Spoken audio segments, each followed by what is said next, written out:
சுத்தி என்னாச்சு?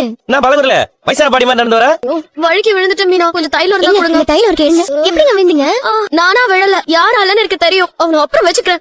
எங்க இவங்க பண்ற வேலையெல்லாம் பாத்தீங்களா? ரவி சாப்பிடும்போது ஸ்ருதி உப்பு அள்ளி கொட்டிட்டாங்க. ரவி இவங்க கீழே விழ வச்சிருக்காரு. அதான் கதையா? இன்னும் உங்களுக்கு கொஞ்சம் சண்டை முடியலையா? இல்லங்க, அன்னைக்கு ஹோட்டல் ஆரம்பிக்கும் போது ரவி பாதியிலே போயிட்டாருல, இந்த கோவத்துல தான் சுத்தி இருக்காங்க. அவன் ஏதோ காரணம் எல்லாம் பண்ணிருக்க மாட்டான். அதெல்லாம் ரெண்டு பேரும் உட்கார்ந்து பேசினா பிரச்சனை முடிஞ்சிருங்க. அததான் செய்ய மாட்டேங்கிறாங்க. அவன் பேசல என்ன, நம்ம பேச வைப்போம். நான் ஒரு பிளான் பண்றேன். சார் கூப்பிட்டீங்களா? ஆமாமா, இதுல 5 லட்சம் ரூபாய் பணம் இருக்கு. பேங்க்ல போய் கட்டிட்டு வந்துருமா?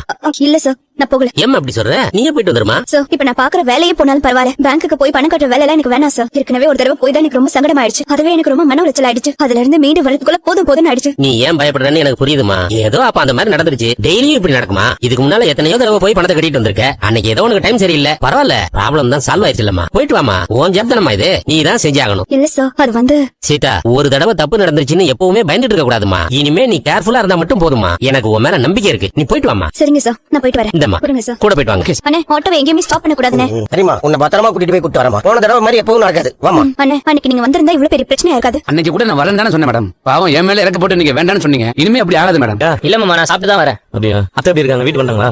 வந்துட்டாங்க மாமா. சீதா வீட்டுல இருந்து காலைல தான் கூட்டு வந்தேன். அத்தை உடனே வேலைக்கு கிளம்புறேன்னு சொல்லுவாங்க. ஆனா நான் வீட்டுல ரெஸ்ட் எடுக்கட்டும். சரி மாமா. மாமா, அப்புறம் நீங்க சொன்னதை யோசிச்சு பார்த்தேன். எதை பத்தி? அதான் மாமா, அநியாயவாடி வாங்கி பாவத்தை சேர்த்து கூட சொன்னீங்களா? அதான் ஆமா. நான் ஓனர் கிட்ட இந்த வேலை வேணா நான் விட்டுறேன்னு சொல்லிட்டேன். ஏன்னு கேட்டாரு. நீங்க சொன்ன